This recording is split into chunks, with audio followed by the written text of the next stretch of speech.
Jharkhand ANM GNM entrance exam 2025 के लिए आज साइंस के टॉप 100 एमसीक्यू क्वेश्चन लेकर आए हैं, जिसमें फिजिक्स, केमिस्ट्री, बायोलॉजी तीनों सब्जेक्ट रहेगा और पूरे के पूरे 100 क्वेश्चन करने वाले हैं हम लोग इस क्लास में। हम लोगों से जितना होगा उतना स्पीड में करने की कोशिश करेंगे, क्योंकि कल ही हम लोगों का एग्ज़ाम है और एग्ज़ाम में बहुत ही कम समय बचा हुआ है और आज है 26 जुलाई और कल आपका एग्ज़ाम है 27 जुलाई को। तो चलिए हम लोग क्लास को स्टार्ट करते हैं बिना समय व्यस्त किए हुए। तो सबसे पहला यहाँ पे क्वेश्चन है कि विद्युत शक्ति का एसआई मात्रक है। विद्युत शक्ति का एसआई मात्रक क्या है? वाट, वाट घंटा, यूनिट या फिर ओम। एक और यहाँ पे आपका क्वेश्चन आया हुआ है आज ही बीएससी नर्सिंग में।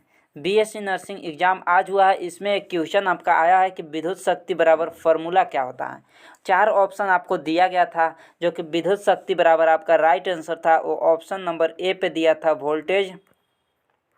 वोल्टेज गुना, यहाँ पे वोल्टेज गुना क्या हो जाएगा आप ही बताइए?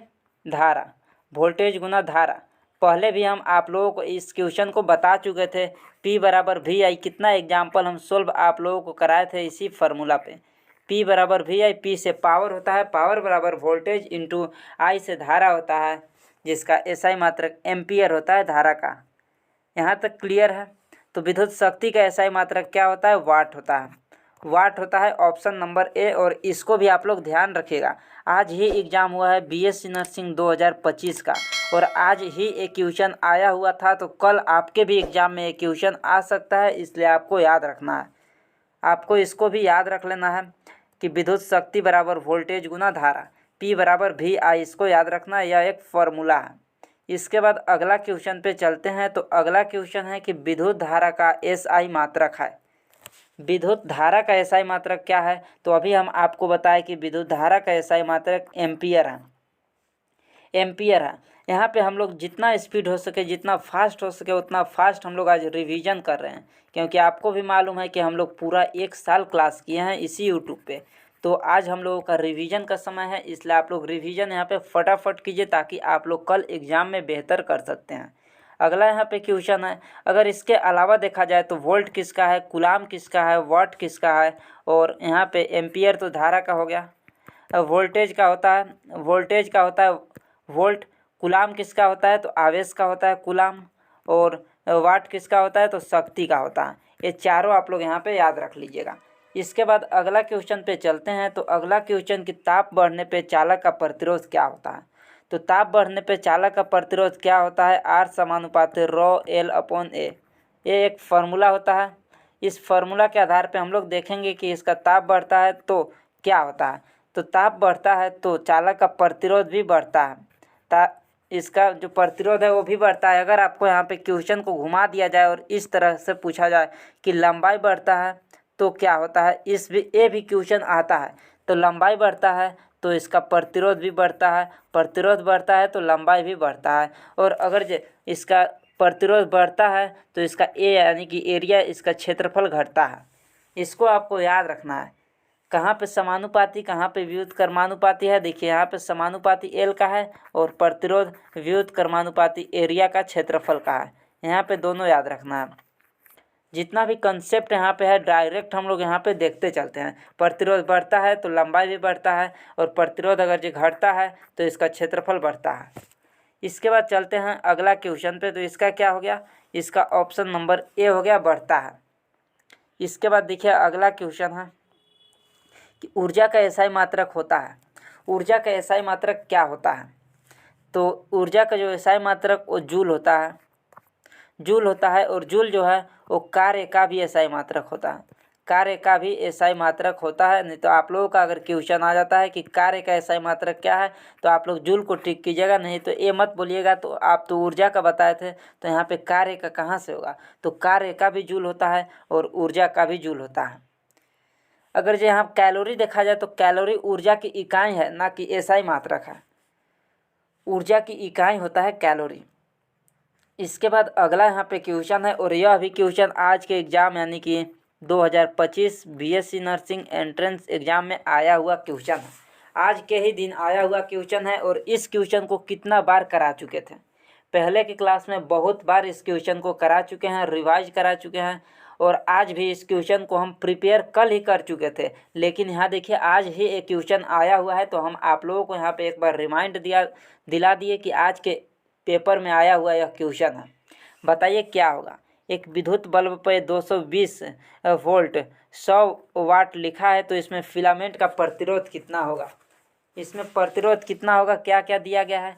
पावर बराबर दिया गया है 100 वाट, पावर बराबर दिया गया है 100 वाट, और इसके बाद यहाँ पे 100 वाट और वोल्टेज भी बराबर दिया गया है 220 वोल्ट, और इसमें आर बराबर पूछा है क्या होगा। तो अभी हम आप लोगों को यहाँ पे कौन सा फार्मूला लगेगा, तो पी बराबर V² R वाला फार्मूला लगेगा, जो कि हम बता चुके हैं। सिर्फ आज रिवीजन क्लास है, आप लोगों को फिर से यहाँ पे बतला देते हैं। सारा कुछ आपको बताया हुआ है, आपको एक बार हम यहाँ पे रिवाइज करा दे रहे हैं, ताकि आप लोगों को जितना भी याद भी भूल गया होगा तो आपको यहाँ पे रिवाइज हो जाएगा। तो यहाँ पे देखिए इन दोनों को क्रॉस मल्टीप्लाई करते हैं तो PR बराबर V², तो R बराबर क्या हो जाएगा, P जो है इधर आ जाएगा नीचे, तो V²/P। V² क्या हो जाएगा, V की जगह 220 दिया गया है, 220 गुना 220 अपॉन P के जगह पे 100 वाट दिया है। तो इसको काटेंगे तो कितना आएगा, इसको देखिए 2 जीरो यहाँ पे है, तो 1 और 1 2 जीरो, 22 गुना 22 करेंगे तो 484 ओम। 484 और R जो प्रतिरोध है इसका SI मात्रक ओम होता है, तो 484 ओम। 484 ओम हो जाएगा option number C, option number C हो जाएगा। इसके बाद चलते हैं अगला क्वेश्चन पे, और यह भी क्वेश्चन देखिए आज के एग्जाम में पूछा हुआ क्वेश्चन है। 1 वोल्ट बराबर कितना, एक क्वेश्चन पूछा हुआ क्वेश्चन है। अब आप लोग सोच रहे होंगे कि क्वेश्चन पूछा है तब आप यहाँ पे इस क्वेश्चन को लेकर आए हैं। इस क्वेश्चन को हम पहले ही ला चुके हैं, कल ही हम टोटल जो क्वेश्चन है इसका सोल्व कर चुके हैं, इसलिए कि बहुत ही इम्पोर्टेंट क्वेश्चन है और आज के क्लास में क्वेश्चन आ भी गया, और पहले भी बता चुके हैं इस क्वेश्चन। ऐसा कोई भी क्वेश्चन नहीं है जो हम पहले आपको नहीं बताए होंगे। तो बताइए 1 वोल्ट बराबर क्या कहलाता है। 1 वोल्ट बराबर क्या कहलाता है, तो 1 जूल बटा 1 कूलाम, 1 जूल बटा 1 कूलाम हो जाएगा। यहाँ पे जो V बराबर होता है, V बराबर W/Q होता है, तो V का वर्क का क्या हो जाएगा जूल, और Q यानी आवेश का हो जाएगा कूलाम, यानी कि कूलाम, और 1 वोल्ट बराबर 1 जूल बटा 1 कूलाम। 1 वोल्ट बराबर 1 जूल बटा 1 कूलाम हो जाएगा। एक क्वेश्चन आया हुआ है आज के एग्जाम में। तो ये जो भी क्वेश्चन हम आपको बता रहे हैं कि आज के एग्जाम में आया हुआ क्वेश्चन है, तो वो क्वेश्चन को आप लोग 100% याद कर लीजिएगा। इसको स्क्रीनशॉट ले लीजिए, हालांकि इसका PDF तो आपको मिल ही जाएगा।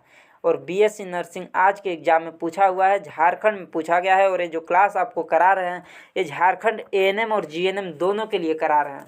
तो जो क्वेश्चन हम आपको बता रहे हैं कि ये क्वेश्चन आज आया हुआ है, तो आया हुआ है तो इसको आप लोग को याद कर लेना है, आपके भी एग्जाम में आएगा। तो इसका क्या आंसर हो गया, 1 वोल्ट बराबर 1 जूल बटा 1 coulomb, option number B, option number B. Direct to direct question आते हैं, डायरेक्ट इसी तरह से क्वेश्चन आपके भी एग्जाम में आने वाला है। आप लोग बस यहाँ पे अपने माइंड को ध्यान में रखिएगा, फोकस कीजिएगा 100% अपने माइंड को, स्ट्रेस नहीं लेना है आपको एग्जाम में। इसके बाद अगला क्वेश्चन है कि विभवांतर मापने वाले यंत्र को क्या कहा जाता है। विभवांतर मापने वाले यंत्र को क्या कहा जाता है बतलाइए।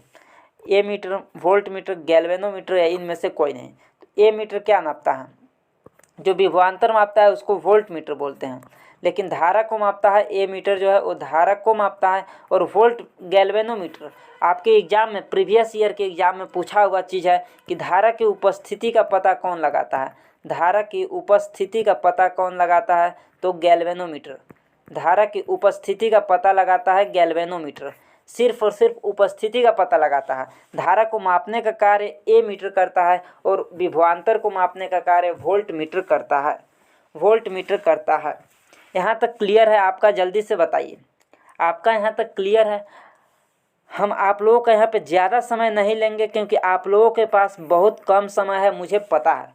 अगर आपका समय पूरा हम ही ले लेंगे तो आप अपना सेल्फ यहाँ पर रिवीजन कब करेंगे, आप खुद से कब पढ़ेंगे। आपको साइंस के अलावा मैथ्स भी है, इंग्लिश भी है, तो इसलिए हम यहाँ पे सोच रहे हैं आपको 100 क्वेश्चन है, 2 और 3 घंटा लगाने से अच्छा है कि आपको 1 घंटा में सारा का सारा क्वेश्चन अवेलेबल करा दे। 1 घंटा के लगभग आपको सारा क्वेश्चन मिलने वाला है। अगला यहाँ पे देखिए क्वेश्चन है कि विद्युत धारा की इकाई क्या है। तो विद्युत धारा की इकाई जो है वो एम्पियर, अभी हम आप लोगों को बताए थे। इसके बाद अगला क्वेश्चन है कि एम्पियर को विद्युत परिपथ में कैसे जोड़ते हैं। ए मीटर को विद्युत परिपथ में कैसे जोड़ते हैं, तो ए मीटर को श्रेणी क्रम में जोड़ते हैं और वोल्ट मीटर को पार्श्व क्रम में जोड़ते हैं, वोल्ट मीटर को पार्श्व क्रम में जोड़ते हैं। अगर हम यहाँ पे चाहते तो ये क्लास जो है इसको 2 से 3 घंटा भी लंबा खींच सकते थे, लेकिन यहाँ पे आपका 2 और 3 घंटा बहुत ही इम्पोर्टेंट है। इसके बाद अगला क्वेश्चन पे चलते हैं। तो अगला यहाँ पे क्वेश्चन है कि किसी कुंडली का प्रतिरोध ज्ञात करने का सूत्र क्या होता है। कुंडली का प्रतिरोध ज्ञात करने का क्या सूत्र होता है। और एक चीज़ आपको बतला देते हैं कि ये जो क्लास है अब हम रुकने वाला यहाँ पे नहीं है, क्योंकि आप लोगों को हल्का सा आवाज़ में प्रॉब्लम हो सकता है, क्योंकि बारिश स्टार्ट हो चुका है, बाहर में बारिश स्टार्ट हो चुका है, तो आवाज़ में प्रॉब्लम होगा तो होगा। आप लोग कंसंट्रेट होकर आप लोग सुनिएगा। हम लोगों का एग्ज़ाम में ज़्यादा समय नहीं बचा हुआ है, तो अब हम लोग यहाँ पर रुकने वाले नहीं हैं। चलिए इसके बाद अगला इस क्वेश्चन का आंसर बताइए कि किसी कुंडली का प्रतिरोध ज्ञात करने का कौन सा सूत्र होता है। तो सूत्र हम आप लोगों को पहले भी बता चुके हैं कौन सा सूत्र होता है। V बराबर आई आर होता है, आप लोग जानते ही होंगे। V बराबर आई आर रख कर आप लोग बताइए कि कौन सा हो जाएगा। V बराबर आई आर यहाँ पे आप लोग रखिए और बताइए कि इसको कौन सा हो जाएगा इसका राइट आंसर। अब चलिए आपको आवाज़ यहाँ पे अच्छा आ रहा होगा, उसका व्यवस्था यहाँ पे हो चुका है। चलिए आप बताइए क्या हो जाएगा। V बराबर आई आर आपको हम ओम का नियम बताए हैं। अब आपको आवाज़ नहीं आ रहा होगा बारिश का, तो देखिए इसी को हम लोग यहाँ पे इसी फार्मूला पे हम लोग करेंगे, ओम के नियम पे है इसको। तो V बराबर आई आर, तो R बराबर क्या हो जाएगा V अपॉन आई। R बराबर क्या हो जाएगा V अपॉन आई। कहाँ पे दिया गया है, ऑप्शन नंबर बी पे देखिए R बराबर V अपॉन आई दिया गया है। R बराबर V अपॉन आई यहाँ पे दिया गया है। इसके बाद चलते हैं अगला क्वेश्चन पे। अगला क्वेश्चन क्या बोलता है यहाँ पे कि धातुएं धारावाहक होते हैं। धातुएं धारावाहक होते हैं किसके, प्रोटॉन के, मुक्त इलेक्ट्रॉन के, कोर इलेक्ट्रॉन के, या इनमें से कोई नहीं। किसके होते हैं धारावाहक यहाँ पे बताइए। तो जो धातुएं धारावाहक होते हैं वो कौन से, मुक्त इलेक्ट्रॉन के होते हैं, ऑप्शन नंबर बी। इसके बाद अगला क्वेश्चन है यहाँ पे कि विद्युत प्रतिरोधकता निर्भर करता है। विद्युत प्रतिरोधकता जो निर्भर करता है वो चालक की प्रकृति पे करता है, ऑप्शन नंबर सी। इसके लंबाई पे भी नहीं करता, चालक के अनुप्रस्थ काट के क्षेत्रफल पे भी नहीं करता, इनमें से कोई नहीं, यह भी गलत। ऑप्शन नंबर सी हो जाएगा, चालक की प्रकृति पे निर्भर करता है। इसके बाद अगला यहाँ पे क्वेश्चन है कि रेशम द्वारा रगड़ने पे कांच की छड़ में उत्पन्न आवेश क्या है।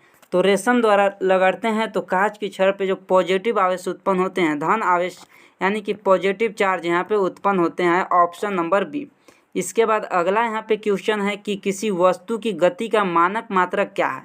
किसी वस्तु की गति का जो मानक मात्रक होता है वो मीटर पर सेकेंड होता है, मीटर पर सेकेंड होता है, ऑप्शन नंबर बी।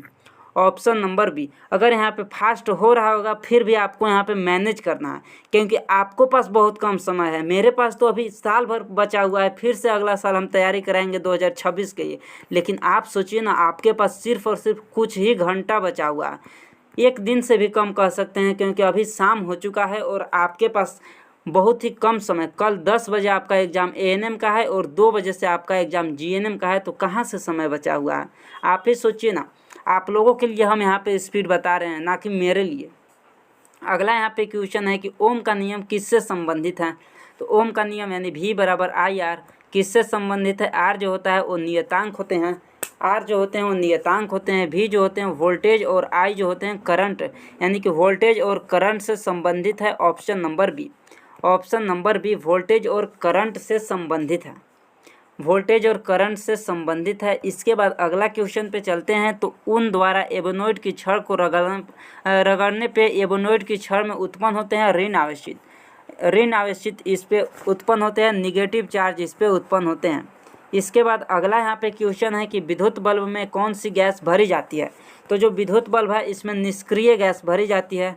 निष्क्रिय गैस जैसे आर्गन हो गया, आर्गन के अलावा हाइड्रोजन, नाइट्रोजन, ये सब जो निष्क्रिय गैस होते हैं ये सभी गैसें भरी जाती है विद्युत बल्ब के अंदर, यानी कि ऑप्शन नंबर सी पे देखिए दिया गया है, निष्क्रिय गैस भरी जाती है।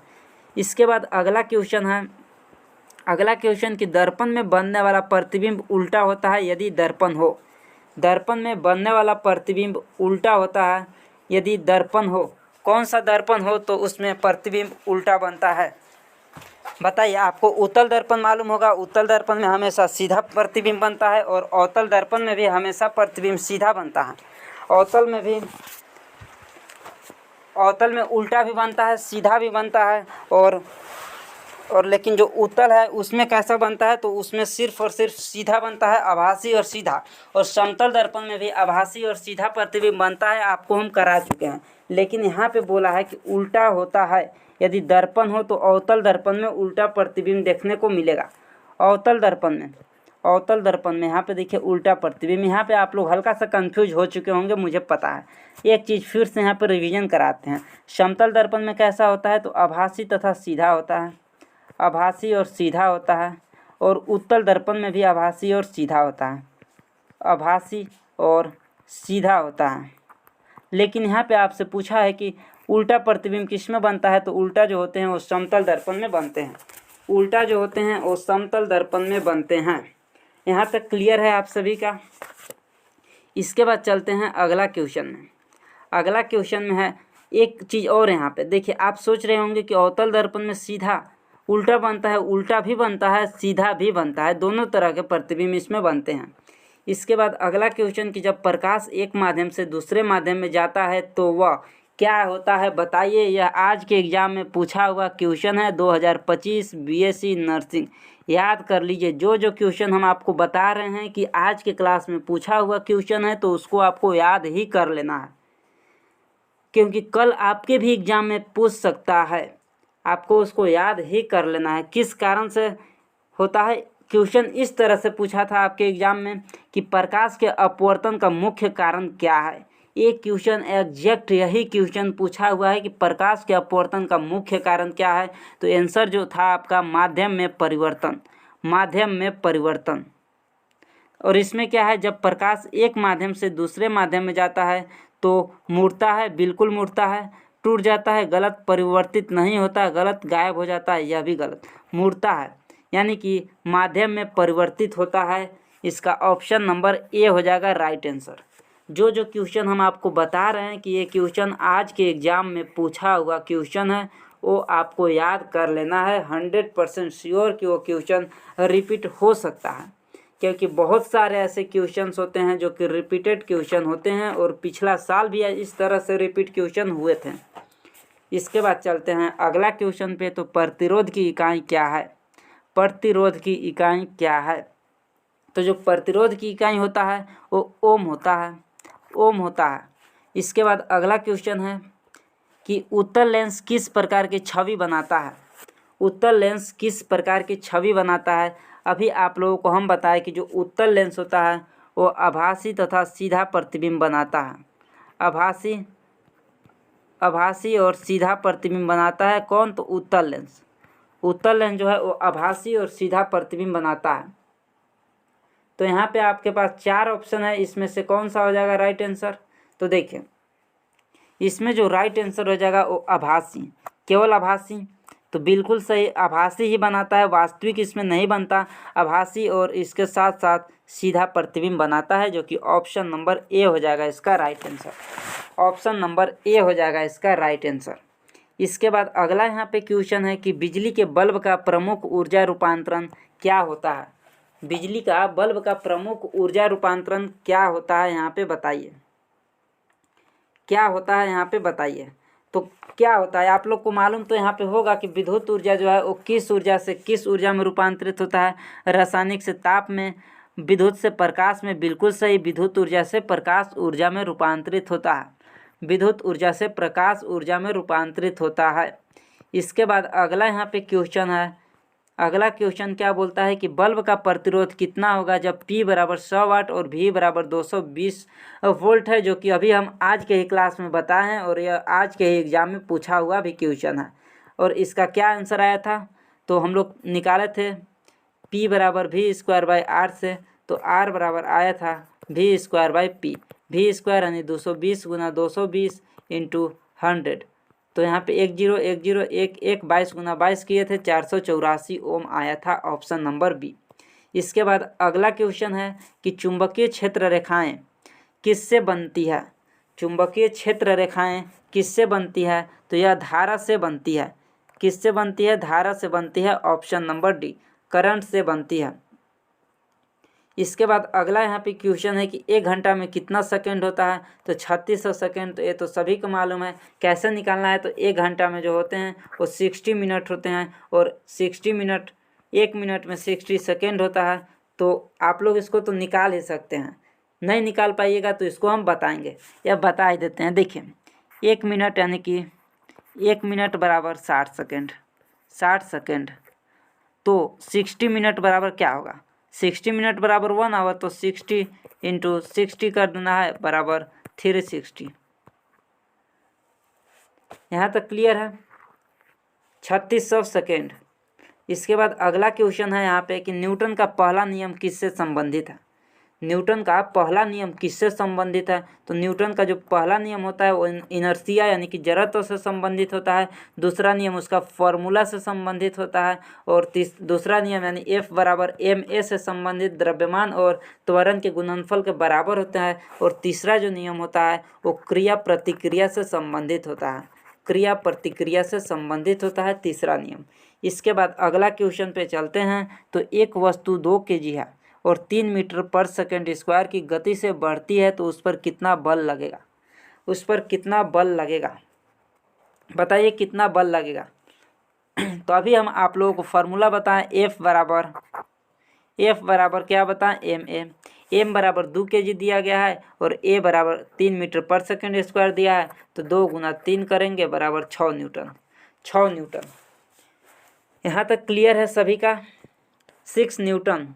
इसके बाद अगला क्वेश्चन है कि विद्युत ऊर्जा का मात्रक क्या है। विद्युत ऊर्जा का मात्रक क्या है, तो विद्युत ऊर्जा का जो मात्रक होता है वो जूल होता है, जूल होता है। आप लोग को पहला क्वेश्चन पे ही यहाँ पे बताए थे, पहले ही बताए थे, कार्य का भी जूल होता है, कार्य का भी जूल होता है, और इसका भी होता है जूल, ऊर्जा का भी जूल होता है। इसके बाद अगला यहाँ पे क्वेश्चन क्या है, क्वेश्चन बोल रहा है कि 240 वोल्ट पे चलने वाले 60 वाट बल्ब में कितनी धारा बहती है, कितनी धारा बहती है। तो वही हम लोग फार्मूला लगाते हैं, P बराबर VI, P बराबर VI, जो कि आपके एग्जाम में आज पूछा हुआ था। P बराबर VI फार्मूला। तो क्या इसमें निकालना है, हम लोगों को V दिया है, P भी दिया है, और इसमें धारा यानी कि I निकालना है। तो I बराबर जो हो जाएगा वो I बराबर जो हो जाएगा वो P अपॉन V हो जाएगा I बराबर। अब बताइए कि आगे इसमें क्या होगा। अब इसमें जल्दी से आप लोग बताइए। अब इसमें आप लोगों को भी इंक्लूड होना होगा, तभी आप लोग इसको सोल्व कर सकते हैं। तो देखिए P बराबर कितना दिया गया है, P बराबर यानी पावर बराबर दिया गया है 60, और इसमें V बराबर दिया गया है 240।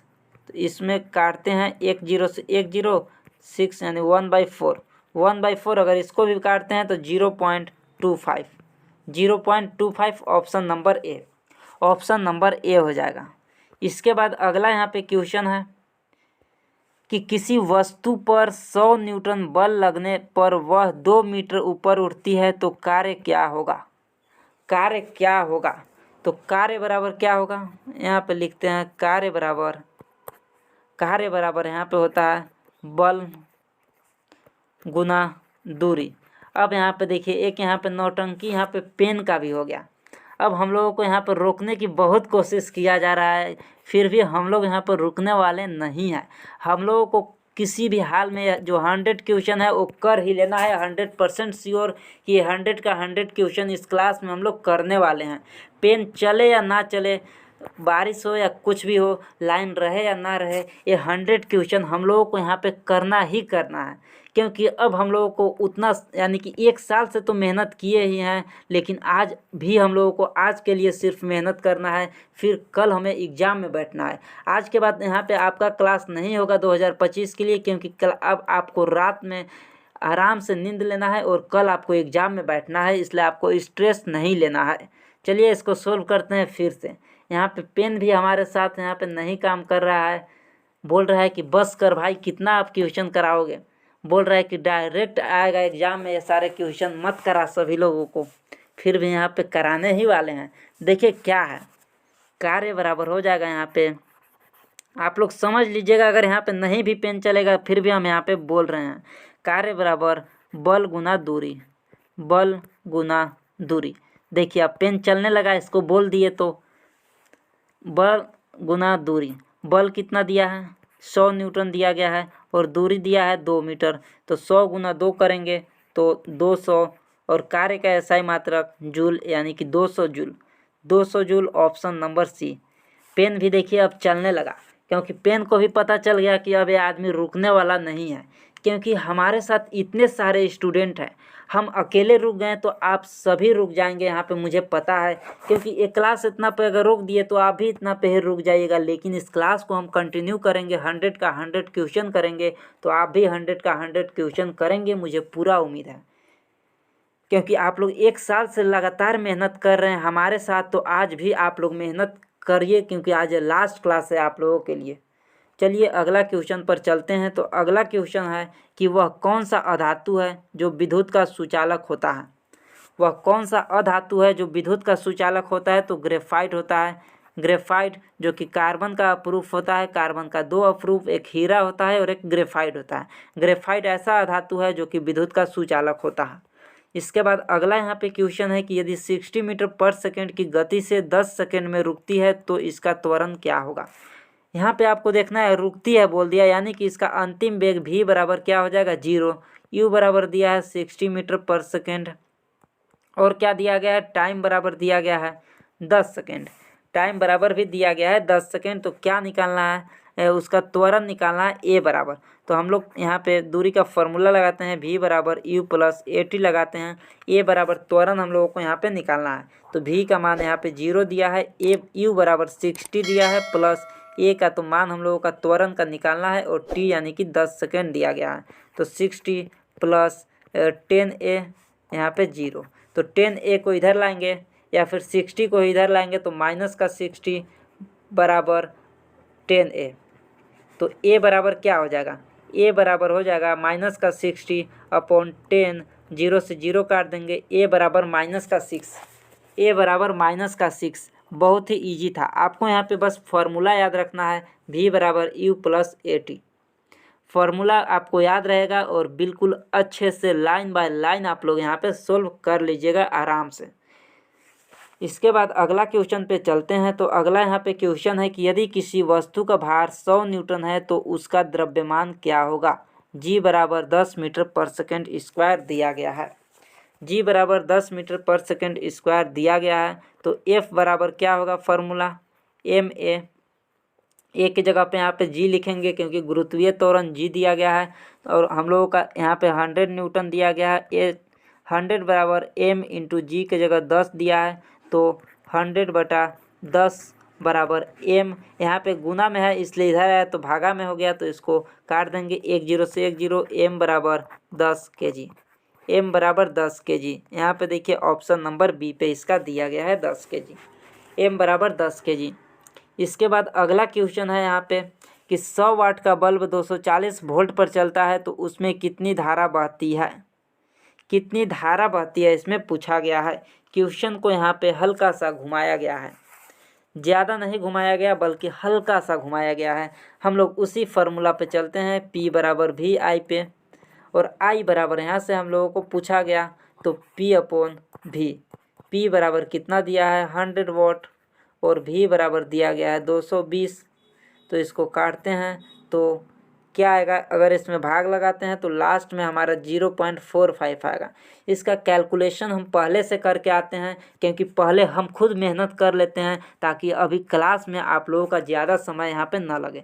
अगर पहले हम इसको सोल्व करके नहीं आते तो अभी हमको सोल्व करने में कम से कम जो भी समय लगता वो समय आप लोगों का भी लगता, लेकिन यहाँ पे मेरा समय पहले ही लग चुका तो आपका समय यहाँ पे हम नहीं लगने देंगे। चलिए इसका ऑप्शन नंबर ए हो गया right answer, option number A हो गया, क्योंकि यहाँ पे हमको पता है कि आपका समय का क्या महत्व है। इसके बाद अगला यहाँ पे क्वेश्चन है कि इनमें से कौन ठंडे जल के साथ तेज़ी से अभिक्रिया करती है। ठंडे जल के साथ अभिक्रिया तेज़ी से कौन करता है, आपको एक यहाँ पे ट्रिक याद रखना है। कौन सा ट्रिक याद रखना है, बता दे ट्रिक तो बिल्कुल बताएंगे, ट्रिक नहीं बताएंगे तो क्या बताएंगे आपको। इसमें आपको ट्रिक याद रखना है नाक, NaK। नाक ऐसी है जो कि ठंडा जल में तेज़ी से अभिक्रिया करता है, यानी कि ठंडा है, यहाँ पे आप लोग जल डालिएगा तो यहाँ पर रिएक्शन फास्ट करता है, पीछे तेज़ी से हट जाता है। अब यहाँ पे आप बताइए कि नाक का मतलब क्या होता है। तो नाक मतलब तो आप लोग समझदार ही हैं, अब तक तो समझ ही चुके होंगे। Na और K। Na मतलब सोडियम और K मतलब पोटेशियम। आप लोग तो इतना समझदार हैं ही। तो सोडियम और पोटेशियम आपको याद रखना है। तो ऑप्शन में हमारा सिर्फ सोडियम दिया गया है। सोडियम दिया गया है तो सोडियम हो जाएगा इसका राइट आंसर।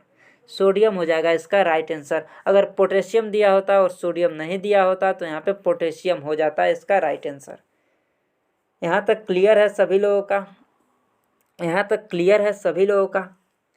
अंत में बस मैं अंत अभी नहीं, अभी बहुत सारा क्वेश्चन है, लेकिन मैं एक चीज़ यहाँ पे आपको बोलूँगा कि एक क्लास तो आप लोगों का लास्ट है मुझे पता है, लेकिन इस क्लास के बाद आप लोग मुझे भूल मत जाइएगा, मैं यही आपसे रिक्वेस्ट करता हूँ। क्योंकि बहुत सारे ऐसे स्टूडेंट रहते हैं कि क्लास तो कर लिए, सिलेक्शन भी हो गया, लेकिन बाद में उस टीचर को भूल जाते हैं। तो बस आप लोग अपने भाई समझकर या भैया समझकर जो भी हैं, आप लोग मेरे साथ जुड़े रहिएगा। व्हाट्सएप से, टेलीग्राम से, यूट्यूब से आप लोगों का इसी तरह से हेल्प हम करते रहेंगे। और आप लोगों का भी पता है कि हम आपका फ्री में बिल्कुल क्लासेस यूट्यूब पे लिए हैं, सारा का सारा क्लासेस बिल्कुल फ्री में दिए हैं। तो बस यही आपसे रिक्वेस्ट है कि आप लोग भूल मत जाइएगा।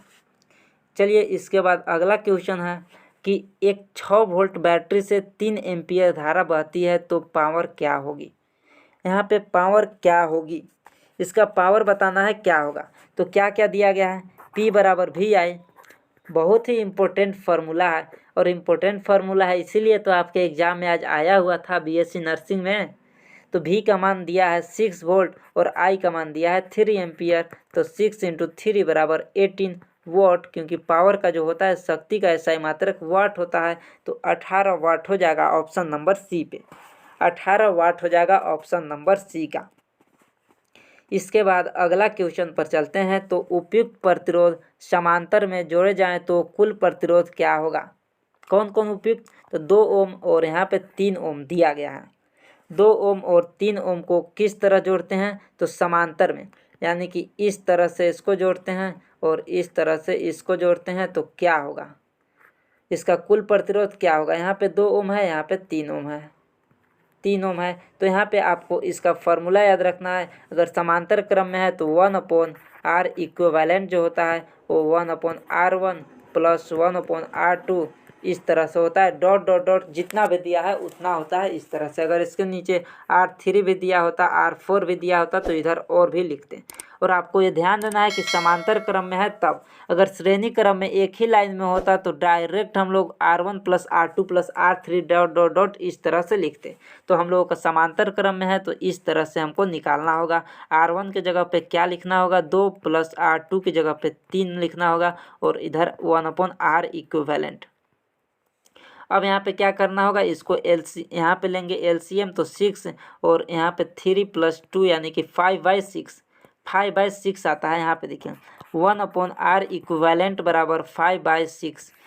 ये आपका आंसर नहीं है, हमको R इक्विवेलेंट पूछा है ना कि 1/R इक्विवेलेंट, तो इसको उलट देना है, यानी कि R इक्विवेलेंट बराबर इसको भी उल्टा कर देना है 6/5, 6/5। अब इसको काटते हैं तो 5 से 1 बार में 5 और यहाँ पे 2, 1.2 ओम, 1.2 ओम option number first, option number A हो जाएगा इसका right answer. Option number A हो जाएगा इसका राइट आंसर। यहाँ तक क्लियर है सभी का, जल्दी से बताइए। यहाँ तक आप सभी का क्लियर है। हम अपने तरफ से पूरा कोशिश कर रहे हैं आपको 100% समझाने के लिए। बाकी आपको भी अपने तरफ से एफर्ट लगाना होगा समझने के लिए। और क्या यहाँ पे बोल रहे थे, अगर ये डायरेक्ट अगर ये श्रेणी क्रम में होता तो क्या होता। अगर यहाँ 2 ओम है, यहाँ 3 ओम है, तो डायरेक्ट R इक्विवेलेंट बराबर R1 + R2 बराबर 2 + 3 यहाँ पे डायरेक्ट 5 ओम आ जाता, जो कि ऑप्शन नंबर बी हो जाता। लेकिन हम लोगों को यहाँ पे समांतर क्रम लिखा हुआ है, क्वेश्चन में ही लिखा हुआ है। इसके बाद अगला क्वेश्चन है कि जिंक तथा लेड कॉपर की अपेक्षा क्या है। Most important question, previous year का क्वेश्चन है, PYQ। आप लोगों को यहाँ पे हम बता रहे हैं ना, कल आप लोग एग्ज़ाम देने के बाद क्या फील कीजिएगा वो मुझे ही पता है। कल ही आप लोगों को यहाँ पे पता चलने वाला है कितना क्वेश्चन आपके क्लास से आने वाले हैं, कितना क्वेश्चन नोट से आने वाले हैं। आप लोग सारा कुछ रिवीजन कर लीजिएगा, सारा कुछ पढ़ाई कर लीजिएगा, फिर उसके बाद आप लोग एग्जाम देकर देखिए, फिर आपको पता चलेगा कि कितना क्वेश्चन साइंस से आया। तो जिंक तथा लेड कॉपर की अपेक्षा क्या होते हैं? अधिक अभिक्रियाशील, कम अभिक्रियाशील या क्या होते हैं? क्या होते हैं बताइए? अधिक अभिक्रियाशील होते हैं कॉपर की अपेक्षा। आप लोगों को यहाँ पे याद होगा कि हम आप लोगों को एक सक्रियता श्रेणी बनाए थे, सक्रियता श्रेणी बताए थे। कॉपर कहाँ पे होता है? यहाँ पे मान लीजिए कॉपर है, और जिंक कहाँ पे है? तो जिंक यहाँ पे मान लीजिए कहाँ पे जिंक है, जिंक और लेड यानी कि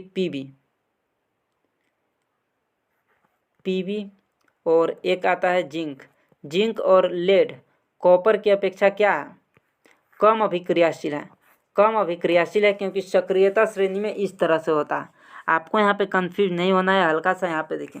और हम आप लोगों को एनसीईआरटी वाला जो था वो टेलीग्राम पर सेंड कर दिए हैं। पूरा जितना भी फ्लो चार्ट वगैरह था सारा कुछ हम आपको टेलीग्राम पर सेंड कर दिए हैं। तो आप लोग टेलीग्राम पर जाइए और उसको ज्वाइन कर लीजिए, और वहाँ पे आप लोग जाकर डाउनलोड भी कर लीजिए। इस तरह से आपको था। सबसे पहले potassium, sodium, calcium, magnesium, aluminium, zinc, इस तरह से था। तो आपको यहाँ पे मिलेगा, इसको आपको कहाँ पे जिंक है, तो यहाँ पे देखिए जिंक है। जिंक के बाद आपको यहाँ पे पीबी मिलेगा देखने को, उसके बाद हाइड्रोजन वगैरह के बाद आपको कॉपर मिलेगा। तो कॉपर से अधिक अभिक्रियाशील पीबी है यानी कि लेड है, और लेड से भी अधिक अभिक्रियाशील जिंक है। तो क्वेश्चन है कि जिंक और लेड कॉपर की अपेक्षा कम अभिक्रियाशील है। Option number A, option number A. यहाँ पे क्वेश्चन रटने की ज़रूरत नहीं है, आपको रटने की ज़रूरत सक्रियता श्रेणी यहाँ पे ए वाला है, आपको ए वाला रटने की ज़रूरत है, इसको आपको रटने की ज़रूरत है। और जो कि हम आपको टेलीग्राम पर सेंड कर दिए हैं, जितना भी उस पीडीएफ में आपको दिया है, अगर आप उस पीडीएफ को भी अगर पढ़ लेते हैं, कुछ नहीं पढ़ते हैं, फिर भी आपका यहाँ पे मैक्सिमम नंबर उस पीडीएफ से आने वाला है। तो उस पीडीएफ को आप लोग ज़रूर पढ़िएगा, टेलीग्राम पर सेंड कर दिए हैं। और जो नोट्स लिए होंगे उस नोट्स में उनको लास्ट में आइएगा, सबसे नीचे आइएगा, तो आपको वो सारा कुछ मिलने वाला है लास्ट में।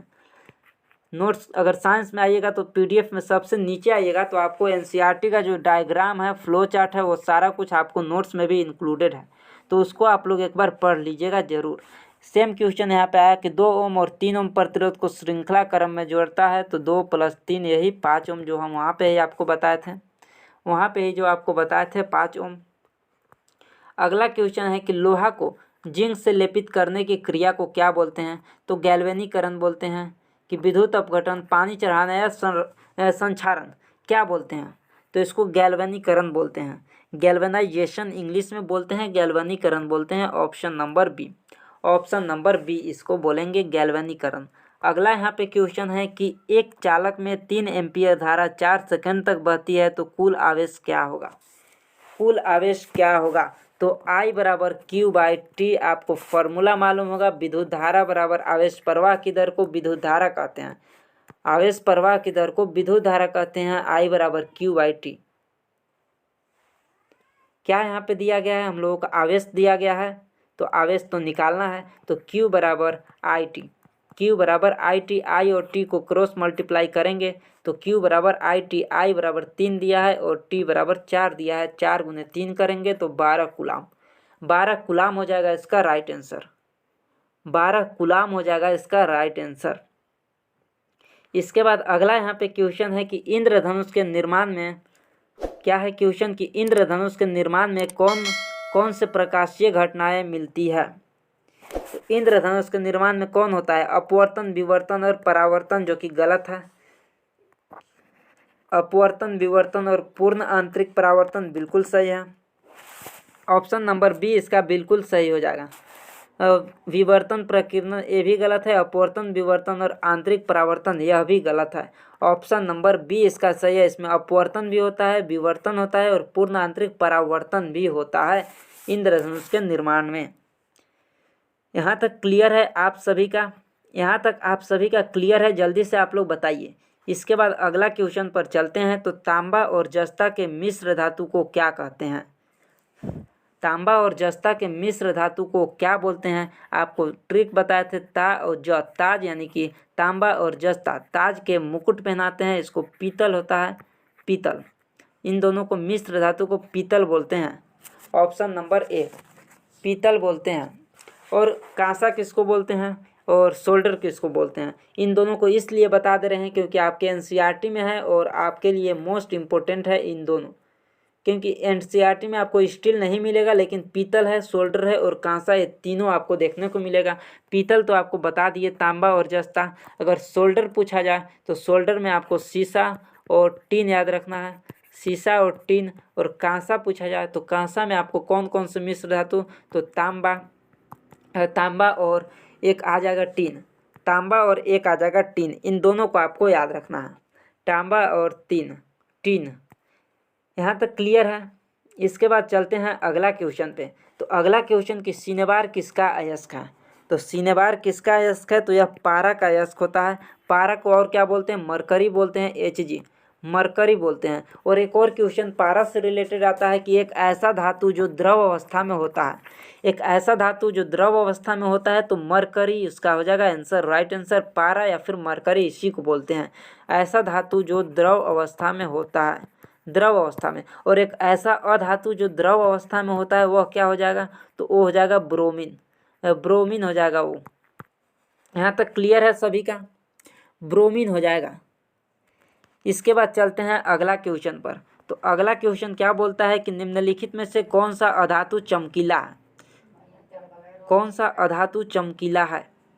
तो इसका जो राइट आंसर हो जाएगा वो आयोडीन, आयोडीन हो जाएगा, जो कि अधातु है और यह चमकीला है, चमकीला है। इसके बाद अगला क्वेश्चन है कि निम्नलिखित में से कौन अधिक अभिक्रियाशील है?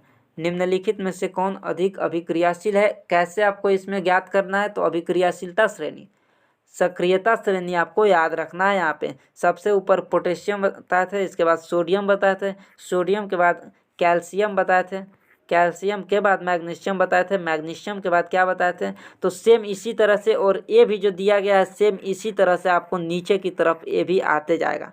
कॉपर, कॉपर के बाद यहाँ पे मरकरी आएगा, फिर आपको यहाँ पे सिल्वर आएगा, फिर गोल्ड आएगा। सेम इसी तरह सक्रियता श्रेणी में भी लास्ट में आपको लास्ट ले 4 यहाँ पे जो दिया है इसी तरह से सेम आपको मिलेगा। तो अधिक अभिक्रियाशील कॉपर हो जाएगा, कॉपर हो जाएगा। कॉपर के बाद मरकरी, मरकरी के बाद सिल्वर और फिर लास्ट में है गोल्ड। अगर जो गोल्ड न देकर आपको यहाँ पे पोटेशियम दे दिया जाए तो इसका सारा खेल खत्म, सारा यहाँ पे क्वेश्चन ही बदल जाएगा। यहाँ पे अगर पोटेशियम दे दिया जाए तो यहाँ पे इसका जो आंसर हो जाएगा वो राइट आंसर हो जाएगा पोटेशियम। कॉपर फिर कहाँ रहने वाला है इसमें? तो पोटेशियम सबसे ऊपर है ना, पोटेशियम सबसे ऊपर है, फिर तो सोडियम है ही। बाकी आप लोग क्लास किए होंगे तो हम आपको ट्रिक के माध्यम से याद करने भी बताए थे। काशीनाथ का माली आलू जरा फीका सा पकाता है, इस तरह से हम कुछ आपको ट्रिक बतलाए थे याद करने के लिए। अगर आप लोग कंटिन्यू क्लास किए होंगे तो आप लोग इसको ट्रिक के माध्यम से ही याद कर लिए होंगे।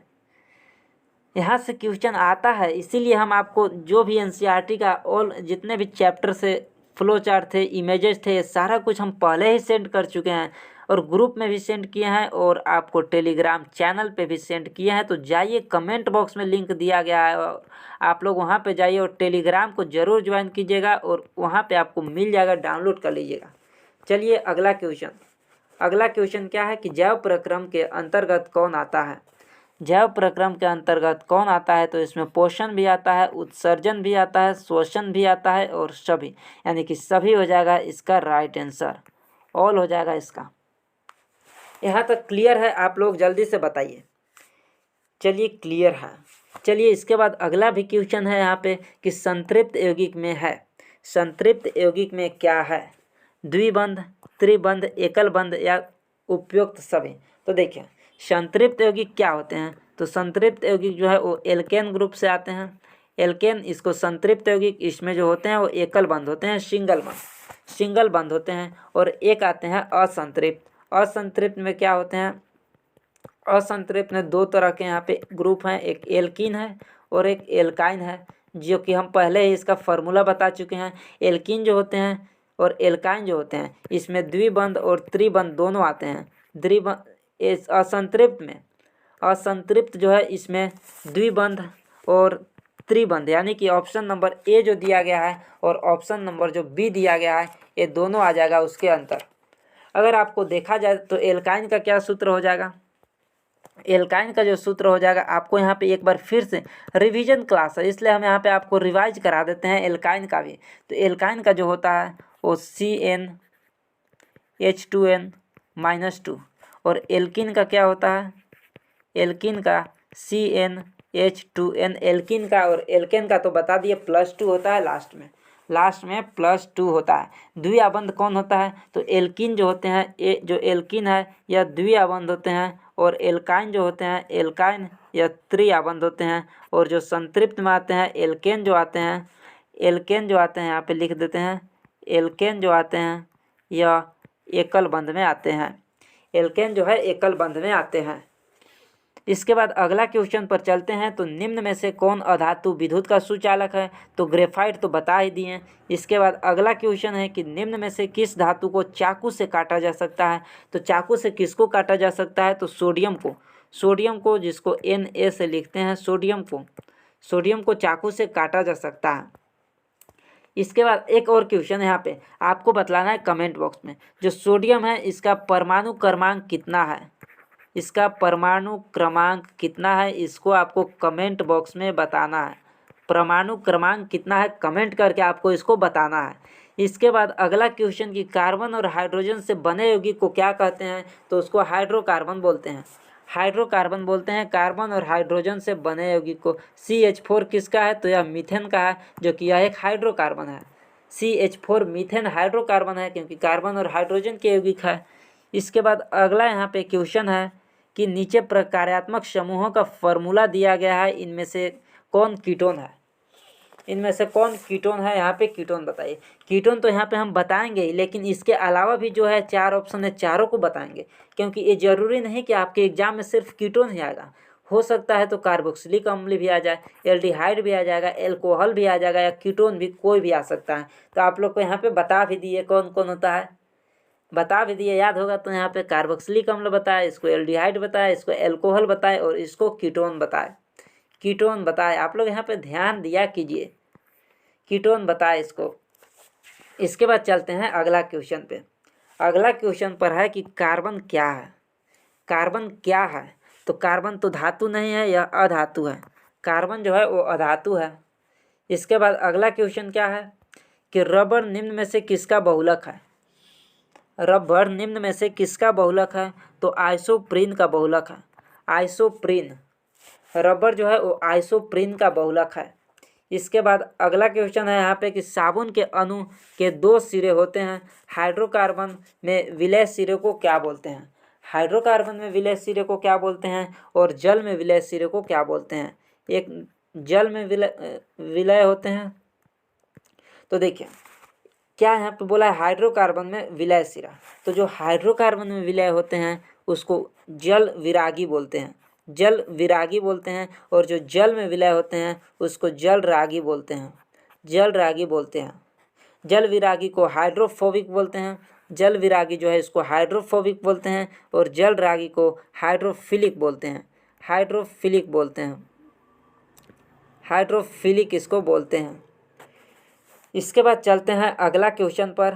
तो अगला क्वेश्चन है कि चीनी का रासायनिक सूत्र क्या है, बताइए। चीनी का जो रासायनिक सूत्र होता है वो C12H22O11 होता है। अगर आपका यहाँ पे टाइम हम लोग को पास करना होता है तो हम आपको एक एक ऑप्शन पढ़ के बतलाते, जिससे कि मेरा यहाँ पे 15 सेकेंड तो आगे बढ़ ही जाता, लेकिन क्या ज़रूरत है, 15 सेकेंड का तो वैल्यू होना चाहिए ना, 15 सेकेंड का कुछ तो वैल्यू है। तो यहाँ पे हम आपको डायरेक्ट आंसर इसीलिए बता रहे हैं क्योंकि आपको एक बार रिवाइज कराते हैं कि कल आपका एग्ज़ाम है, आपको भूलना नहीं है, कल आपका एग्ज़ाम है, आप आज पढ़ाई कर लीजिए अच्छे से। और हाँ, आप रात में टाइम पे अपना नींद लीजिएगा, टाइम पे सोइएगा ताकि आप अपने टाइम पे उठ सके और अपना जो नींद है वो पूरा कंप्लीट लीजिएगा, प्रॉपर 7 घंटा, कम से कम 6 से 7 घंटा लीजिएगा, 6 घंटा तो कम से कम लेना ही है आपको अपना नींद। इसके बाद चलते हैं अगला क्वेश्चन पे। अगला क्वेश्चन क्या है कि क्लोरोफिल वर्णक का रंग है, क्लोरोफिल वर्णक का जो रंग होता है वो ग्रीन यानी कि हरा होता है, हरा रंग होता है क्लोरोफिल वर्णक का। इसके बाद अगला क्वेश्चन है कि पायरुवेट के विखंडन से यह कार्बन डाइऑक्साइड जल और ऊर्जा देता है, यह क्रिया होता है किसमें? यह क्रिया किसमें होता है जब कार्बन डाइऑक्साइड जल और ऊर्जा देता है? बताइए यह क्रिया किसमें होता है? बिल्कुल यहाँ पे आप लोगों का सही आ रहा है, माइटोकॉन्ड्रिया में होता है, माइटोकॉन्ड्रिया में होता है। और एक और यहाँ पे क्वेश्चन आपके लिए, बताइए कि अगर जो पायरुवेट के विखंडन से किस में बनता है? तो लैक्टिक अम्ल और ऊर्जा में बनता है, लैक्टिक अम्ल और ऊर्जा बनता है। तो ये किस में होता है? तो यह जो है वो हमारी पेशी कोशिका में होता है। और एक और यहाँ पे दिया जाता है, 3 चीज़ यहाँ से क्वेश्चन, 3 में से कोई भी आ सकता है। अगर जो कार्बन डाइऑक्साइड जल और ऊर्जा देता है तो माइटोकॉन्ड्रिया, और अगर जो लैक्टिक अम्ल और ऊर्जा देता है तो पेशी कोशिका, पेशी कोशिका। और एक और चीज़ कौन सा है? तो उसको कलर चेंज करके यहाँ पे लिख ही देते हैं। एक और, अगर जो ethanol plus carbon dioxide CO2 plus ऊर्जा देता है तो वह किस में होता है? तो वो जो होता है वो आपको ईस्ट में होता है, ईस्ट में। यहाँ से 3 क्वेश्चन है, 3 में से कोई भी क्वेश्चन आ सकता है, गारंटी नहीं कि यही क्वेश्चन आएगा, क्योंकि यह बायोलॉजी का क्वेश्चन है और आपको मालूम है कि लिमिटेड क्वेश्चन सभी सब्जेक्ट से आते हैं। अगर GNM का है तो 30 क्वेश्चन तीनों सब्जेक्ट से आएगा, और अगर ANM में है तो ANM में भी यही कुछ आएगा, क्योंकि ANM में टोटल तो आपको 50 क्वेश्चन है, फिजिक्स केमिस्ट्री बायोलॉजी तीनों से मिला के, तो उसी में से एक रेशियो बनकर आपका क्वेश्चन सेलेक्ट किया जाता है। इसके बाद चलते हैं अगला क्वेश्चन पर। तो अगला क्वेश्चन कि अमीबा में भोजन का अंतर्ग्रहण किसके द्वारा होती है? तो अमीबा में जो भोजन का अंतर्ग्रहण है वो कुटपाद के द्वारा होता है, कुटपाद के द्वारा होता है। अगला क्वेश्चन है कि निम्न में से कौन स्वपोषी होता है? तो स्वपोषी कौन होता है? तो शैवाल होता है, शैवाल जो होते हैं वो स्वपोषी होते हैं। अगला यहाँ पे क्वेश्चन है कि निम्न में से कौन सा एंजाइम लार में पाया जाता है? तो लार में जो है वो टाइलिन एंजाइम पाया जाता है। कहाँ पे है? देखिए ऑप्शन नंबर सी पे, टाइलिन एंजाइम। इसको एमाइलेज एंजाइम भी बोलते हैं, एमाइलेज एंजाइम भी बोलते हैं। अगर आपको ऑप्शन में टाइलिन एंजाइम न देकर एमाइलेज एंजाइम दिया जाए तो एमाइलेज एंजाइम भी इसको बोलते हैं। ऑप्शन नंबर सी हो जाएगा इसका राइट आंसर। इसके बाद अगला यहाँ पे क्वेश्चन है कि वह प्रक्रिया जिसके द्वारा मनुष्य श्वास ग्रहण करता है तथा छोड़ता है तो वह क्या होता है? तो उसको अगर श्वास ग्रहण भी करता है यानी कि और छोड़ता भी है, दोनों क्रिया होता है, तो उस क्रिया को बोलते हैं श्वासोच्छ्वास। इसके बाद अगला यहाँ पे क्वेश्चन है कि ऊर्जा उत्पादन के लिए कोशिका प्रायः किसका उपयोग करता है? तो ऊर्जा उत्पादन के लिए जो कोशिका होता है वो सिंपल सा ग्लूकोज का यूज करता है। ऑप्शन नंबर बी, ग्लूकोज का यूज करता है। इसके बाद अगला क्वेश्चन है कि मनुष्य में वृक्क एक तंत्र का भाग है जो संबंधित है, वृक्क यानी कि किडनी किससे संबंधित है? तो उत्सर्जन से। किडनी जो है वो उत्सर्जन से संबंधित है, उत्सर्जन से संबंधित है। इसका PDF भी आप लोगों को टेलीग्राम पर इसका टिक मार के आपको देंगे ताकि आपको इसका रिवीजन करने में आसानी होगा। अगला क्वेश्चन है कि सभी कवक सदैव होते हैं, सभी कवक कैसे होते हैं? मृतोपजीवी, परजीवी, विविध पोषी या स्वपोषी? तो सभी जो कवक होते हैं वो विविध पोषी होते हैं, क्योंकि वो मृतजीवी भी होते हैं और सजीवों से भी अपना पोषण लेते हैं, लेकिन अपना भोजन कभी भी खुद नहीं बनाते, तो इसका विविध जीवी हो जाएगा, विविध जीवी। इसके बाद अगला क्वेश्चन है कि दो तंत्रिका कोशिका के मध्य खाली स्थान को कहते हैं, दो तंत्रिका कोशिका के मध्य खाली स्थान को सिनेप्स कहते हैं। ऑप्शन नंबर बी, सिनेप्स कहते हैं। इसके बाद अगला क्वेश्चन है कि निम्नलिखित में से कौन सा पादप हार्मोन है? पादप हार्मोन कौन है? तो इंसुलिन, एस्ट्रोजन, थायरोक्सिन, ये सभी तो मनुष्य में पाया जाता है, लेकिन पादप हार्मोन साइटोकाइनिन है। साइटोकाइनिन पादप हार्मोन है जो कि वृद्धि और विकास के लिए हेल्प करता है, वृद्धि और विकास में बढ़ावा देता है, हेल्प करता है। इसके बाद अगला क्वेश्चन है कि शरीर का तापक्रम कहाँ नियंत्रित होता है?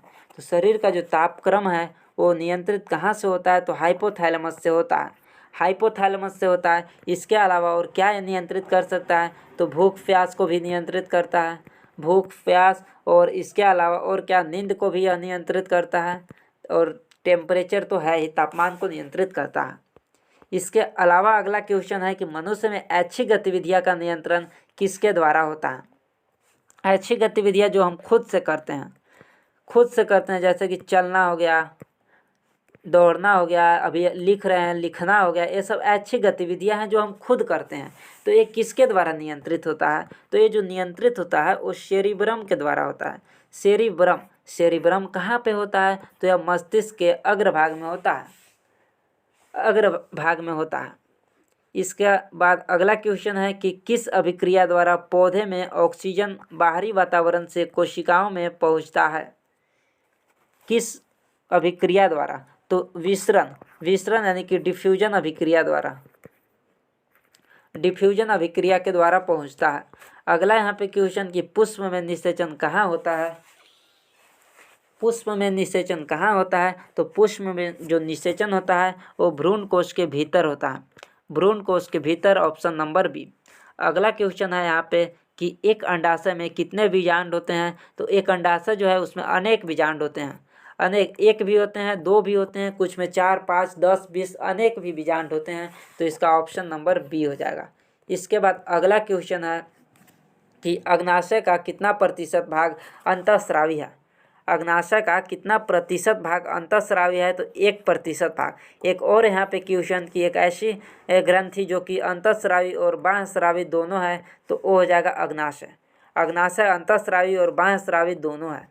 इसके बाद अगला क्वेश्चन कि वृषण द्वारा स्रावित हार्मोन को कहते हैं, क्या कहते हैं?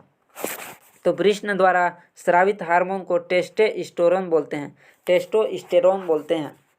इसके बाद अगला यहाँ पे क्वेश्चन है कि स्पायरोगाइरा में किस प्रकार का जनन होता है? तो स्पायरोगाइरा पहले आपको मालूम होना चाहिए कि यह एक सवाल है। स्पायरोगाइरा में किस तरह से होता है? तो स्पायरोगाइरा में विखंडन विधि से होता है, फ्रेगमेंटेशन विखंडन विधि जो कि अलैंगिक विधि से होता है, अलैंगिक विधि से होता है विखंडन विधि, ऑप्शन नंबर ए। इसके बाद अगला यहाँ पे क्वेश्चन है कि ग्वाइटर अथवा घेंगा होता है किससे? चीनी की कमी से, गलत है। आयोडीन की कमी से, बिल्कुल सही है। रक्त की कमी से, यह भी गलत। मोटापा से, यह भी गलत। यानी कि आयोडीन की कमी से ग्वाइटर अथवा घेंगा रोग होता है। इसके बाद अगला यहाँ पे क्वेश्चन है कि गर्भवती महिला के प्रसव के आखिरी समय में कौन सा हार्मोन दिया जाता है? वैसोप्रेसिन, ऑक्सीटोसिन, प्रोलैक्टिन या थायरोक्सिन? तो कौन सा यहाँ पे हार्मोन दिया जाता है? तो ऑक्सीटोसिन दिया जाता है, ऑक्सीटोसिन दिया जाता है, जिससे कि संकुचन वहाँ पे करने में हेल्प करता है यह हार्मोन।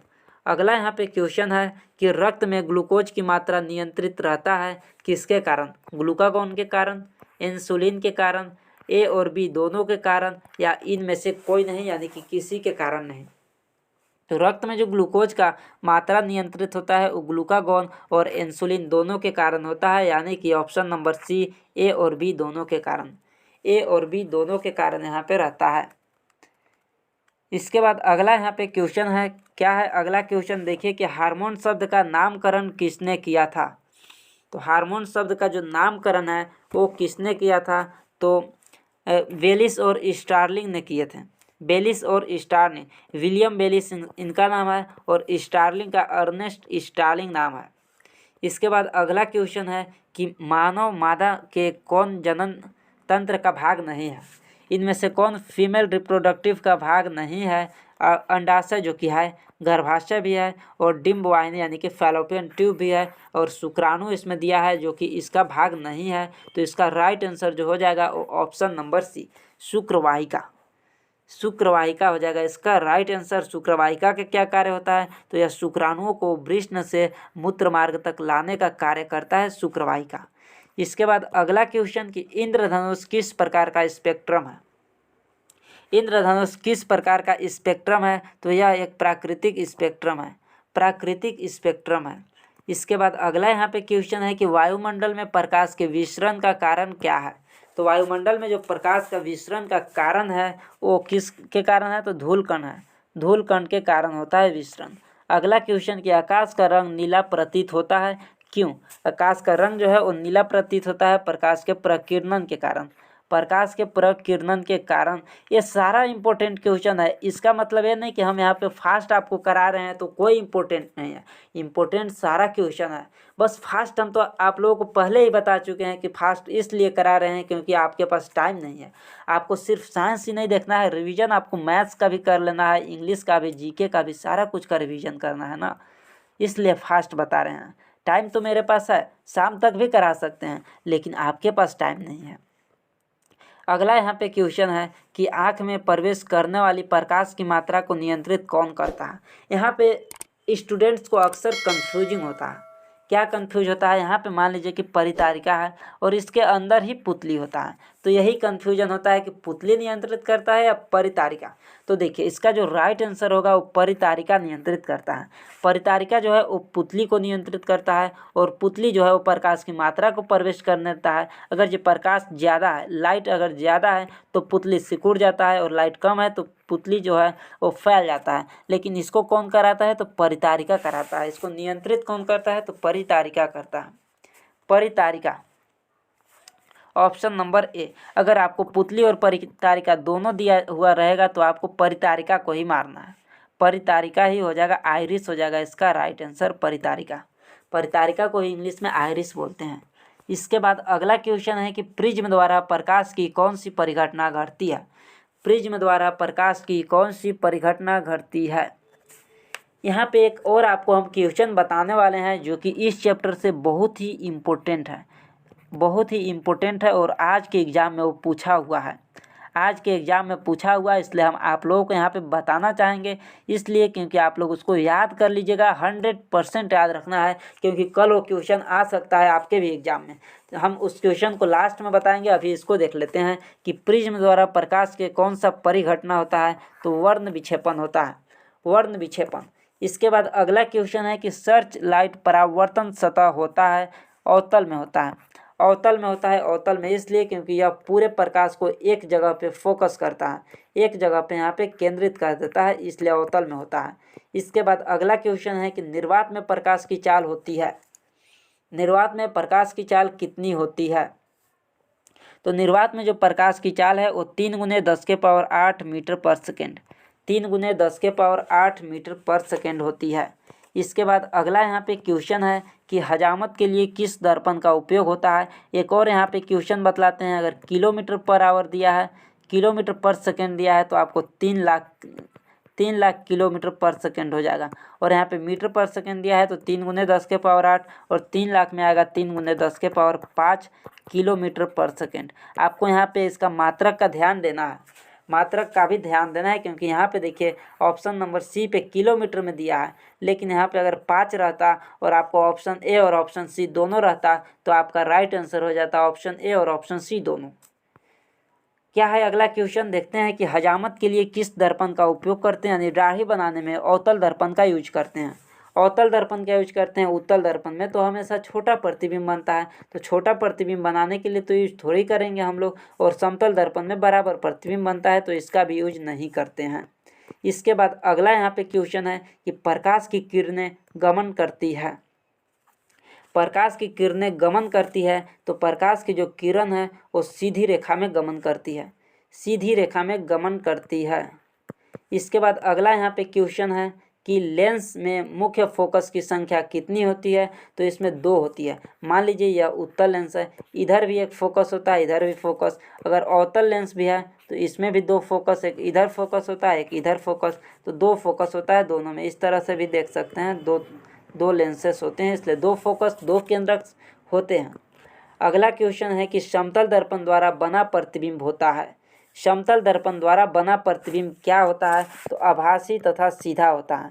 और एक और यहाँ पे क्वेश्चन आपका आज आया हुआ था, आभासी और सीधा होता है, तो कहाँ पे दिया है, आभासी यानी कि काल्पनिक दिया गया है, काल्पनिक दिया गया है, सीधा नहीं दिया गया है, तो ऑप्शन नंबर बी हो जाएगा।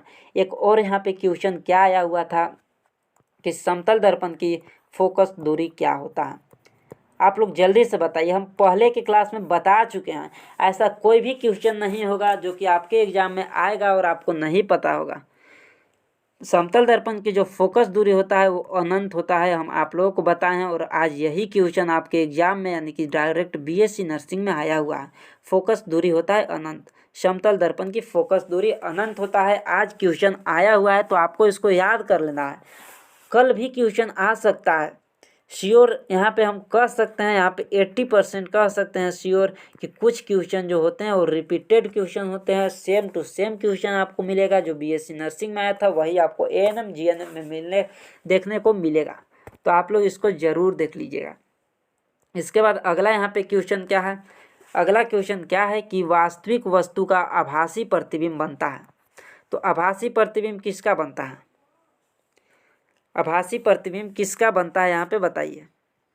तो देखिए आभासी प्रतिबिंब किस में बनता है, आप लोग को पहले से मालूम होना चाहिए किस में बनता है, दर्पण में। उत्तल दर्पण में हमेशा यहाँ पे क्या बनता है, आभासी तथा सीधा बनता है, आभासी तथा सीधा बनता है।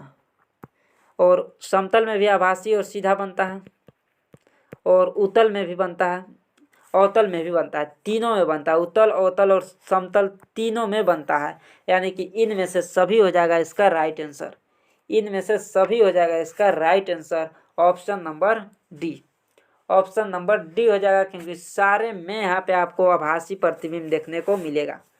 इसके बाद अगला क्वेश्चन है, प्रकाश के परावर्तन के नियम के अनुसार आपतन कोण परावर्तन कोण से बड़ा होता है, जो कि गलत है। आपतन कोण परावर्तन कोण के बराबर होता है, बिल्कुल सही है। आपतन कोण परावर्तन कोण से छोटा होता है, यह गलत है। और सभी कथन सत्य है, यह भी गलत है। तो इसका राइट आंसर क्या बताएं कि आपतन कोण परावर्तन कोण के बराबर होता है, आपतन कोण परावर्तन कोण के बराबर होता है, ऑप्शन नंबर बी। इसके बाद अगला क्वेश्चन है कि समतल दर्पण द्वारा बना प्रतिबिंब सदा आभासी तथा सीधा होता है, आभासी तथा सीधा होता है। कहाँ पे दिया गया है, सीधा और आभासी, ऑप्शन नंबर सी पे, ऑप्शन नंबर सी पे। और सेम इसी तरह उत्तल दर्पण में भी आपको देखने को मिलेगा, उत्तल दर्पण में भी आपको आभासी तथा सीधा ही देखने को मिलेगा। एक चीज़ का यहाँ पे आपको डिफरेंट देखने को मिलेगा, वो कौन सा डिफरेंट है कि जो आभासी और सीधा इसमें है, इसमें आपको एक चीज़ देखने को मिलेगा कि इसमें आपको बराबर प्रतिबिंब मिलेगा, इसमें प्रतिबिंब आपको बराबर मिलेगा। और उत्तल दर्पण है, इसमें आपको हमेशा छोटा प्रतिबिंब देखने को मिलेगा, और समतल दर्पण में हमेशा बराबर प्रतिबिंब देखने को मिलेगा। बस इसका यही एक डिफरेंट है, बाकी इसमें कोई भी डिफरेंट आपको देखने को नहीं मिलेगा। इसके बाद अगला यहाँ पे क्वेश्चन क्या बोलता है कि निम्न में से कौन सा पदार्थ लेंस बनाने के लिए प्रयुक्त नहीं किया जा सकता है। जल का यूज करते हैं, कांच का करते हैं, प्लास्टिक करते हैं, लेकिन मिट्टी का यूज नहीं करते हैं। इसलिए इसका राइट आंसर मिट्टी हो जाएगा। मिट्टी जो है यह एक अपारदर्शी होता है, अपारदर्शी होता है, इसलिए इसका यूज नहीं कर पाते हैं। इसके बाद अगला क्वेश्चन है कि किसी बिंब का अवतल दर्पण द्वारा बना स्थिति आभासी, सीधा और बिंब से बड़ा पाया गया तो वस्तु होनी चाहिए। आभासी और सीधा यहाँ पे आपको देखना है, और आभासी और सीधा अवतल दर्पण में सिर्फ और सिर्फ एक ही स्थिति में बनता है, एक ही स्थिति में बनता है। आपको सारणी याद कर लेना है, जो हम आपको भेजे हैं टेलीग्राम पर या फिर नोट्स में जो आपको दिए हैं उसको याद कर लेना है। इसलिए याद करना है कि यहाँ से 2 क्वेश्चन है, एक क्वेश्चन 100% यहाँ से आता ही आता है। तो देखिए आपको अवतल दर्पण यहाँ पे दिखाई दे रहा है, और आभासी और सीधा, आभासी और सीधा एक ही स्थिति में बनता है। जब कहाँ पे हो, जब यहाँ पे आपको कहाँ कहाँ के बीच रखते हैं, फोकस के बीच और प्रकाशीय केंद्र के बीच रहता है, यानी कि दर्पण के ध्रुव और मुख्य फोकस के बीच में रखते हैं। तो दर्पण के ध्रुव और मुख्य फोकस के बीच में रखते हैं, तब हमको इस तरह के स्थिति देखने को मिलेगा। ऑप्शन नंबर इसका 4 हो जाएगा राइट आंसर। इसके बाद अगला क्वेश्चन है, किसी बिंब का वास्तविक तथा समान साइज का प्रतिबिंब प्राप्त करने के लिए बिंब को उत्तल लेंस के सामने कहाँ रखा जाए। एक चीज़ आपको ध्यान देना है, समान साइज का बोलता है तो आपको केंद्रक पे ही रखना है, सेंटर पे ही रखना है, केंद्र पे ही रखना है, यानी कि सी यानी कि सेंटर पे रखना है।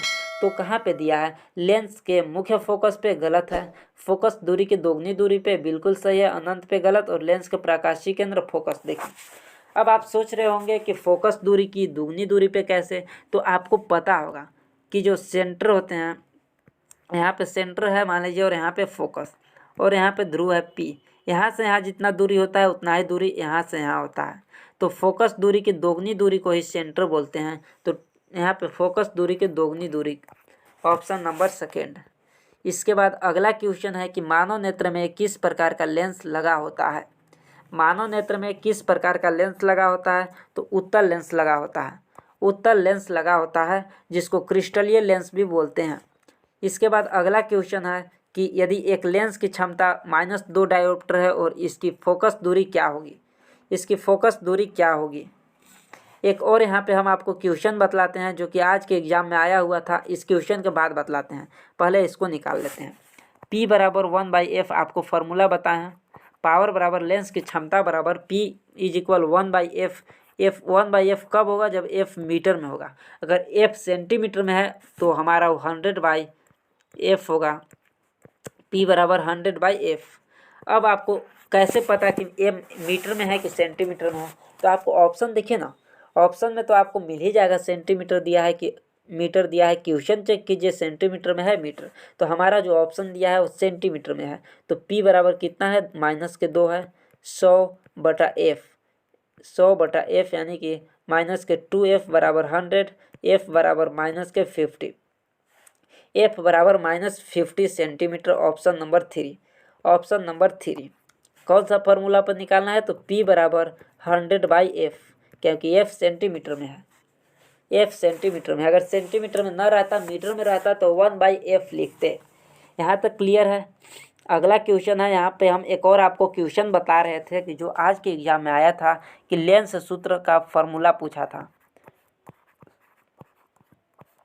लेंस सूत्र का फॉर्मूला पूछा था, क्या होगा लेंस सूत्र? 1/v - 1/u बराबर 1/f। यह लेंस सूत्र का फॉर्मूला है। अगर इसको मैं दर्पण सूत्र का फॉर्मूला पूछा जाए तो यहाँ पे सिर्फ प्लस और माइनस का अंतर होता है। दर्पण सूत्र अगर बोलता है, दर्पण सूत्र बोलता है तो यहाँ पे प्लस आ जाएगा, और लेंस सूत्र बोलता है, लेंस सूत्र तो यहाँ पे माइनस आ जाएगा। बस यही डिफरेंट है और कुछ नहीं डिफरेंट है। हालांकि आपसे यहाँ पे क्वेश्चन घुमा कर पूछा गया था, इस तरह से घुमाया गया था, सिर्फ इसी फार्मूला को घुमाया गया था। किस तरह से? आपका ऑप्शन नंबर 4 पे दिया गया था कि -1/v + 1/f इज इक्वल, यहाँ पे एक सेकंड कैसे दिया था एक बार फिर से यहाँ पे देखते हैं। इस तरह से दिया हुआ था कि -1/f + 1/v is equal 1/u, और ऑप्शन नंबर 4 पे दिया गया था, इसी को घुमाया गया था। कैसे घुमाया गया था? देखिए, f को हम लोग इधर ले जाते हैं और u को इधर लाते हैं, तो 1/v, u इधर आएगा तो माइनस में होगा 1/u, बराबर f इधर जाएगा तो प्लस में आ जाएगा 1/f। सिर्फ घुमाया गया था, आपको कंफ्यूज करने के लिए इस फार्मूला को घुमाया गया था बस। और इसको अगर जो दर्पण सूत्र है तो यहाँ पे माइनस की जगह आपको यहाँ पे प्लस लगा देना है, बाकी सारा कुछ सेम रहेगा। आज के एग्जाम में पूछा हुआ है तो इसलिए आपको इसको याद कर लेना होगा। हमने सोचा कि इस क्वेश्चन को एक बार फिर से रिपीट कर देते हैं। तो रिपीट क्वेश्चन बहुत बार हम आप लोगों को ये बता चुके हैं, लेकिन अगर आज जो हम आपको बता रहे हैं वो आपका 100% माइंड में रहेगा, आपको याद रहेगा कि कल ही तो ये क्वेश्चन देखे थे, तो आप इसको बना लेंगे अगर आज हम आपको रिवीजन करा दिए तो। चलिए इसका बताइए कि निम्न में से किस माध्यम का अपवर्तनांक अधिकतम होता है? बताइए, निम्न में से किस माध्यम का अपवर्तनांक सबसे अधिकतम होता है? बताइए जल्दी से। तो देखिए, सबसे पहले हवा दिया है, तो हवा का अपवर्तनांक कितना होता है? हवा का अपवर्तनांक कितना होता है बताइए? तो हवा का जो अपवर्तनांक होता है वो 1.0003 होता है। 1.0003, 3 जीरो होता है और एक 3 होता है। इसके बाद दिया है जल का, तो जल का क्या होता है? 1.33। शीशा का, इसमें 2 शीशा आपको एनसीईआरटी में मिलेगा, एक क्राउन कांच मिलेगा और एक सघन फ्लिंट कांच, और दोनों का एक का होता है 1.52 जो कि क्राउन कांच होता है, और एक होता है सघन फ्लिंट कांच जो कि 1.65, और हीरा का जो होता है वो 2.42। यह हुआ अपवर्तनांक।